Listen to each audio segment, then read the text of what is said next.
Está aqui o deputado Marcelo Aro, ele é relator da medida provisória que trata do Auxílio Brasil. Deputado, eu vou aqui dar boas-vindas para o senhor ao CNN 360. Ontem a gente acompanhou a sua fala ali na Câmara, dizendo, olha, eu também fui surpreendido, fiquei sabendo pela imprensa. Hoje a gente teve pronunciamentos oficiais. Eu queria saber se desta vez o senhor foi avisado, digamos assim, antecipadamente. Mas antes de ouvir sua resposta, eu vou pedir para o Yuri Pita vir para cá, porque assim ele também cumprimenta o senhor. Foi quem trouxe essa entrevista valiosíssima para a gente neste dia. Pita, com você. Obrigado, Dani. Boa tarde, deputado. Bom, já tem uma questão que a Dani colocou, mas eu também queria colocar junto com isso, uma das explicações que me pareceu ali do ministro João Roma nessa declaração de hoje, acabou não sendo uma entrevista. Uma preocupação ali de deixar claro que não vai se usar crédito extraordinário para um programa que, segundo ele, é transformador e não eleitoreiro, que sei que é a visão que o senhor tem. Mas o senhor está convencido de que, do jeito que o governo está conduzindo essas conversas, o programa vai sim ser transformador, o Auxílio Brasil, ou ele corre o risco de ficar com uma pecha de eleitoreiro por essa volúpia do governo de querer fazer um valor mais alto possível e por caminhos ali fiscais e orçamentários que ainda não estão muito claros para todos nós? Bom, boa tarde, Pita, boa tarde, Dani. É uma alegria estar aqui participando da CNN. Falar para você, Pita, que é difícil a gente conseguir falar do sentimento que está no coração, né, do presidente ou da equipe econômica ou de quem quer que seja do governo. Mas, de fato, indiferente da intenção, e você sabe qual a minha opinião sobre o assunto, mas indiferente da intenção, de fato o programa Auxílio Brasil é um programa que revoluciona o programa social de assistência social no Brasil do Bolsa Família. O Bolsa Família é um programa que está completando esse ano 18 anos de existência no Brasil. É um programa de proteção social, um programa muito importante, mas que tem algumas falhas, que tem alguns erros e que a gente corrige no Auxílio Brasil. O ministro João Roma foi a pessoa que desenvolveu esse projeto, né, de programa social. Eu contribuí nesse texto, estou ainda fazendo minhas contribuições, minhas modificações com o texto original. E eu tenho para mim o seguinte, Pita, sendo sincero, se nós deixássemos de lado a questão orçamentária, a ideia como um todo, a mudança de concepção do programa, a mudança programática deste programa social, ela realmente é transformadora e ela muda a realidade dos beneficiários no nosso país. Porque o programa Auxílio Brasil, diferente do Bolsa Família, ela dá uma porta de saída. Ela mostra para o cidadão, para o beneficiado, que o Bolsa Família, que o programa social, me desculpem, não é um fim em si mesmo, que o programa social é apenas um caminho para que o cidadão em condição de vulnerabilidade passe por ele e saia dele. E aí a gente colocou diversos programas que incentivam o cidadão a querer sair deste programa social e eu tenho certeza que nessa questão programática é um grande avanço essa proposta que o governo mandou para a Câmara dos Deputados, projeto que eu estou relatando. Obviamente, estou mudando muita coisa no texto, mas o texto que nós vamos votar, o texto final, eu tenho certeza que é um grande avanço e colheremos os benefícios disso nos próximos anos no nosso país. Deputado, deixa eu pedir para voltar para cá. Deputado, programaticamente o senhor, claro, vai defender a proposta, faz parte da base do governo, mas quem está em casa, o mercado financeiro, ontem o Brasil viu ali o dólar bater quase 5,60, bolsa caiu, descolou do que estava acontecendo no resto do mundo. Hoje também ninguém entendeu, deputado. O senhor sabe como é que vai se pagar? Como é que se chega em R$400? De onde é que vai vir o dinheiro? Dani, primeiro deixar bem claro, eu sou seu colega jornalista, né? Minha primeira formação em jornalismo, depois me formei em Direito, estou terminando meu mestrado em Direito Constitucional, mas como jornalista, colega seu, Dani, eu posso falar aí também como deputado que este programa social, o Auxílio Brasil, eu defendo ele não é porque eu sou da base do governo, não, é porque eu estudei muito, eu me aprofundei muito no tema, eu fui o relator do auxílio emergencial e eu, durante os últimos anos, me dediquei muito ao assunto da renda básica universal e estou convicto que o texto é bom na questão programática. Mas vamos ao assunto orçamento, Dani. Essa pergunta sua é a pergunta que eu tenho repetido para a equipe econômica. De onde vão tirar o dinheiro? Dani, até segunda-feira, eu te responderia da seguinte maneira: Dani, eu tenho conversado com a equipe econômica, o nosso combinado, e era o nosso combinado, que nós vamos pegar o orçamento do Bolsa Família, que é de 34,7 bilhões, e vamos elevar para 60 bilhões de reais. Tudo dentro do teto e tudo de maneira permanente. Vai ser uma política de Estado e não uma política de governo. Essa era a minha posição até segunda-feira, que era o combinado com o Ministério da Economia e com o Ministério da Cidadania. Fui surpreendido, Dani, com uma reunião na segunda noite, da qual eu não participei, onde eles decidiram, né, o presidente Bolsonaro decidiu que ele pagaria um mínimo de R$400 para todo beneficiário do programa. E ali, quando ele dá essa declaração, Dani, a gente eleva o orçamento para 85 bilhões de reais. Na terça, logo pela manhã, assim que eu acordei, eu fui para o Ministério da Cidadania e fiz essa pergunta para o ministro João Roma. Ministro, lindo a gente dar no mínimo R$400. Eu até acho que tem que dar R$500, que seria o melhor, porque 400 em muitos estados nenhuma cesta básica se compra. Mas de onde vai sair o dinheiro?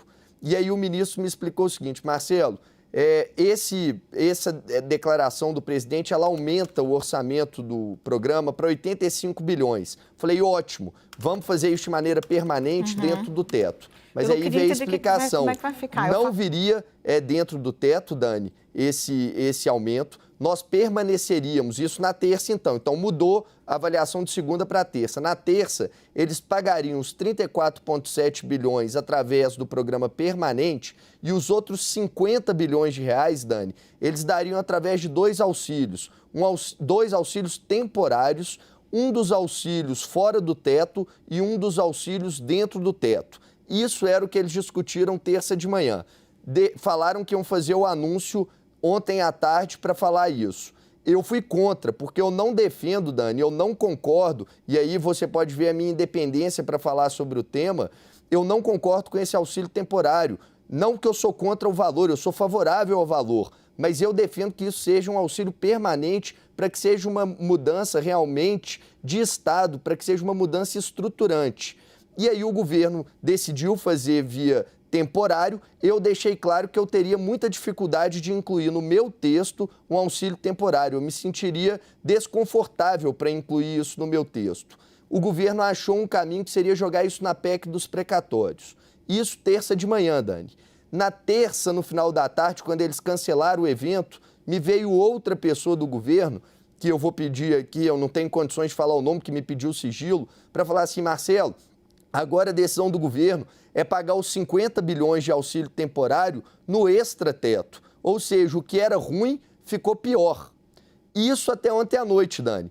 Hoje de manhã, o presidente Bolsonaro deu uma declaração que todo mundo vai receber no mínimo 400, ou seja, não é um ticket médio, é no mínimo 400. Então, o ticket médio passa a ser aproximadamente R$500, que é o que eu defendo. E que tudo estaria dentro do teto, que ele não extrapolaria o teto, que ele teria responsabilidade fiscal. Dani, isso é o paraíso, porque nós estamos fomentando o programa social, estaríamos aumentando o valor para gastar de maneira permanente dentro do teto. Agora, como o presidente Bolsonaro vai fazer isso, eu não faço a mínima ideia, Dani. Aliás, meu medo é que essa fala do presidente Bolsonaro não se sustente até amanhã. Que alguém avise-o, né, que alguém avise a ele, né, chegue lá no palácio e fale assim: presidente, eu tenho que te dar a notícia que, infelizmente, nós de fato vamos ter que extrapolar o teto e que vai ter que ser auxílio temporário. Porque eu não vejo de onde ele tirar. Mas, obviamente, a equipe econômica, se quiser, acha solução, né? Nós sabemos que a equipe econômica tem solução para tudo. Então, eu estou aqui, assim como você, Dani, nessa expectativa. Mas acho difícil. Se você me perguntar a minha opinião, eu acho que vai ter algum recuo nas próximas horas ou nos próximos dias e ele vai voltar a falar que vai ser no extrateto, o que eu não concordo, porque eu acho que uma política como essa, uma política pública como essa, tem que ser decisão do governo de priorizar em que investir. Quer ajudar as pessoas em situação de vulnerabilidade, as pessoas mais necessitadas do país de extrema pobreza, eu estou de acordo, sou 100% favorável, mas que isso seja com responsabilidade fiscal, Dani.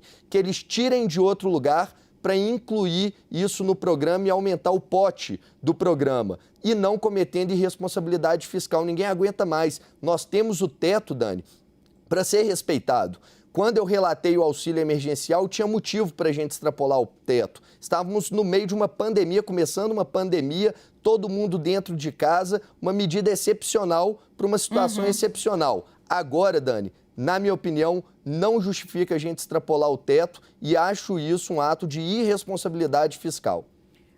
Deputado, se o senhor, que é o relator do texto, não faz a menor ideia, eu também então, e espera um recuo, eu também vou ficar aqui quietinha, sem especular. Renata Agostini, vem para cá. Deputado, qual seria, então, esse valor ideal dentro do teto de gastos? Porque o senhor falou duas coisas. Uma, que não sabe como viabilizar um aumento dessa magnitude, mas, ao mesmo tempo, falou, a equipe econômica tem solução para tudo. O que para de pé? Dá para a gente colocar um valor maior, suficiente para ajudar essas pessoas e sairia de onde? Tem solução sim, até porque a negociação até segunda-feira de manhã, né, até segunda-feira à noite, me desculpem, era 60 bilhões dentro do teto de maneira permanente. Esse valor, se o presidente quiser, eu tenho certeza que ele consegue. Já seria um grande avanço. Se nós tivéssemos 60 bilhões de política, de programa social para essa camada mais vulnerável de extrema pobreza, de 60 bilhões, nós já teríamos um avanço considerável. 34,7 bilhões é aproximadamente 0,5% do PIB do nosso país. Se nós avançássemos para 60 bilhões de política permanente, nós estaríamos gastando quase 1% do nosso PIB para essa camada mais vulnerável. Os países desenvolvidos, eles gastam, em média, de 2 a 4% do seu PIB para a população de extrema pobreza. O Brasil ainda está aquém.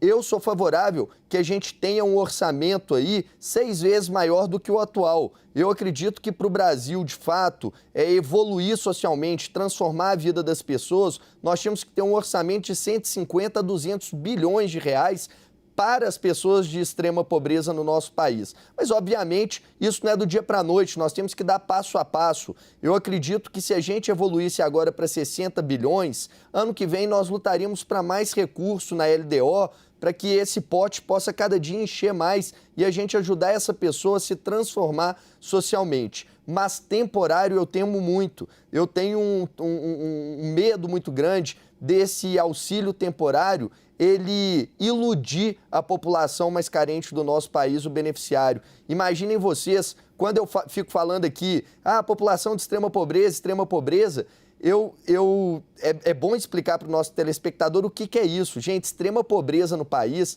é quem vive com até, no máximo, R$ 89,00 por mês. R$ 89,00 por mês, per capita na família, né, individualmente. Deputado. Isso significa, desculpa, só para concluir... Claro, eu queria só fazer um adendo que eu acho que pode enriquecer a fala do senhor nesse ponto, que é R$ 89,00 por mês, e isso é um ponto que a gente estava conversando ontem, eu e Renata, e acho valoroso que o senhor explique. Gente que vive não é em favela na grande cidade, esses também precisam de ajuda, claro, mas é gente que não tem água, não tem esgoto, nem se preocupa com o preço do gás, porque não tem encanamento para gás, não tem bujão de gás, é gente que cozinha com fogão de lenha mesmo, não tem banheiro, é gente que não tem banheiro para poder usar em casa. É dessas pessoas que a gente está falando e, como o deputado estava dizendo, R$ 89,00 por mês, que hoje não paga nem o bujão de gás aqui em São Paulo, deputado, nem 2 idas na padaria, infelizmente. Com o senhor de novo. É isso, Dani. Muito obrigado pela sua contribuição. Eu tomo muito cuidado, sabe, Dani, para o meu discurso não ficar com proselitismo político ou um discurso utópico, mas eu gostaria de falar, de fato, para quem está nos assistindo agora, para que vocês mesmos cheguem a uma conclusão. Gente, R$ 89,00 por mês, se você dividir por 30 dias, não dá R$ 3,00 por dia. Imagina o que é você acordar e falar assim, você tem R$ 3,00 para viver o dia de hoje. É o que a Dani falou, nós estamos falando de comida. São pessoas que não têm dinheiro para comer. E se nós deixarmos essas pessoas desamparadas, na minha opinião, nós estamos falhando enquanto sociedade. Nós estamos falhando enquanto civilização. Seria um erro muito grande, eu jamais cometeria, né, até pelos meus princípios e valores cristãos, a gente falar não para essa população, nós precisamos olhar para elas e programa de proteção social tem que existir, sempre terá que existir. Esse é o ônus da gente viver em sociedade, a gente cuidar daquele que mais precisa. E, obviamente, fomentar para que essa pessoa tenha uma porta de saída e amanhã não precise mais desse programa social. Então, Dani, eu estou falando exatamente dessa camada mais vulnerável, mais necessitada. Você imagina que nós estamos hoje, essa pessoa ganha em média de benefício com Bolsa Família R$ 189. Se nós não dermos um auxílio permanente, né, uma melhoria no auxílio permanente no valor total, quer dizer que essa pessoa, Dani, em 2022, ela vai estar ganhando os R$ 189 que ela ganhava de maneira permanente e o restante de maneira temporária. O ministro João Roma agora falou de um reajuste, eu pedi para ele ontem, falei, ministro, dá pelo menos alguma coisa de reajuste, porque eu posso no meu texto mesmo falar que vou corrigir pela inflação, só isso daria mais uns 12 bilhões aí de orçamento. E hoje ele falou na declaração dele na coletiva que vai dar um aumento. Mas essa parte do aumento vai deixar ali o ticket médio em R$ 200, 200 e poucos reais. Quer dizer que todo o restante vai ser de auxílio temporário, Dani. Sim. Auxílio temporário até dezembro do ano que vem. Então nós temos que imaginar que em dezembro do ano que vem, se mudar governo, qualquer coisa que aconteça, quem chegar lá, o próprio Bolsonaro pode falar, não, agora não vai ter mais o temporário. O que vai acontecer com esse cidadão que nós estamos falando mais vulnerável? Ele volta a receber o que ele recebia antes. Ele vai ter uma falsa impressão que ele melhorou a qualidade de vida dele, mas ele não vai ter melhorado de maneira permanente, porque ele vai regredir lá na frente. E isso, eu acredito, Dani, que é um grande prejuízo, né? Eu estou lutando contra isso, porque eu vejo o malefício que isso pode causar lá na frente na vida de quase 50 milhões de pessoas, 17 milhões de famílias. Por isso que eu defendo o auxílio permanente. Deputado, eu preciso agora, a gente tem um tempo aqui, acertamos inclusive com a assessoria do senhor, que está no meio aí da batalha de uma vida, desse projeto que significa muito, não só, claro, para o governo, para o senhor e para quem está aí aguardando uma definição. Então, é dia de trabalhar a Vera em Brasília para o senhor, mas o Yuri Pita, não posso deixar de fazer essa cortesia, vem para fazer uma última pergunta e aí eu peço um esforço para o meu colega e para o meu colega nobre deputado no momento, então, para fazer aí um esforço de concisão por causa do nosso tempo. Desde já agradeço, deputado, a vinda aqui. É isso, bem rapidinho, deputado. O senhor mencionou essa questão da indexação. Então, três perguntas bem rápidas. Nesse cenário, agora que mudou muito de segunda para cá, o senhor vai propor indexação no orçamento do programa? Vai conseguir fixar um valor no seu relatório diante de todas essas questões? E a questão da extrema pobreza que o senhor mencionou também. Vai dar para mexer nesse patamar para definir, tentar atualizar esse valor? Pita, vou responder de maneira objetiva. Em relação à indexação, sim, tem chance de eu colocar indexação. O que me levaria a colocar essa indexação? Se o governo não acolher a minha sugestão de aumentar o orçamento permanente. Se o governo virar para mim e falar, não, Marcelo, o que nós temos são os 34,7 bilhões, não vai ter aumento e se vira nos 30, eu vou colocar no meu texto a indexação. Então, eu estou esperando a resposta do governo. Em relação à faixa de linha de extrema pobreza e pobreza, eu vou reajustar no meu texto. Pita, hoje considera-se extremamente pobre quem ganha até R$ 89, eu vou aumentar para R$ 105. Também vou mexer na linha de pobreza. Desculpa, qual foi a outra pergunta, Pita? E aí o valor do benefício propriamente dito. Se vai ser possível se estabelecer um valor aí diante dessas mexidas todas ali que o governo está falando. Pita, para mexer no valor, eu preciso de um diálogo com o Ministério da Economia e nós estamos tendo muita dificuldade nesse diálogo. É temerário a gente colocar valor sem saber o valor total do pote do orçamento total. Eu tenho lutado para que a gente saiba esse valor antes do meu relatório para eu poder avançar nos números, mas eu dependo aí de um aceno do Ministério da Economia. Dani, quero agradecer, Pita, pela oportunidade. Dani, se me permite, eu sei que tem muita gente com muita dúvida sobre o Auxílio Brasil e muita gente que é beneficiária e quer esclarecer ou quer sugerir algo. Se quiserem continuar esse bate-papo comigo, eu convido a todos a mandarem uma mensagem nas redes sociais. Minha rede social é meu nome, Marcelo Aro, né? Seja Instagram, Facebook ou Twitter. E eu tenho conversado com muita gente lá, tenho recebido muitas ideias e propostas boas. Quem quiser continuar esse bate-papo, eu estou à disposição. Obrigado, Dani, obrigado, Yuri, e a todos os telespectadores da CNN. Eu que agradeço, deputado. E fica a dica aí para o ministro Paulo Guedes, para a Secretaria de Orçamento do Ministério da Economia. Se quiser explicar para o deputado de onde vai vir o dinheiro, ele realmente quer saber, ele tem as posições dele. E no Twitter, se tiver com dificuldade de ligar no Twitter também, você acha. Fica a dica também, João Roma, parece estar mais fácil, mas o deputado também está querendo entender de onde é que vai vir o dinheiro. Fica aí, então, a dica para o Paulo Guedes. É isso, Dani. Paulo Guedes, se quiser me falar como que ficam os valores, só botar lá @Marcelo Ari o valor que a gente conversa por lá mesmo. Depois que ele contar para você, conta pra gente. Olha, o Rodrigo Falcão está abrindo meu ponto. Preciso partir, deputado. Obrigada pela participação.